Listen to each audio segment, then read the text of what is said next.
জীবনে কত মানুষের সঙ্গে পরিচয় হলো, আবার কত মানুষের চেহারাটাও ভুলে গেছি।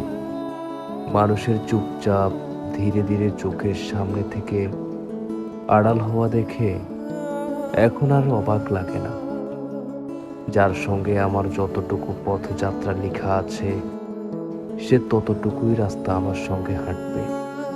মাঝপথে আলাদা রাস্তায় ঢুকে পড়লে আমি আর আচার্য হই না, কারণ চিরবাস্তব হলো মানুষ তার পছন্দের জায়গায় ছুটে যাবেই। কে চলে গেল, কেন চলে গেল, এসব কারণ আর খোঁজা হয় না। আমার সঙ্গে তার এতটুকুই পথ চলা ছিল, আমি এটা বিশ্বাস করেই মেনে নিই। সবাই তার গন্তব্যস্থল খুঁজে পাক, আমি কারো শেষ গন্তব্য হব এটা জরুরি না।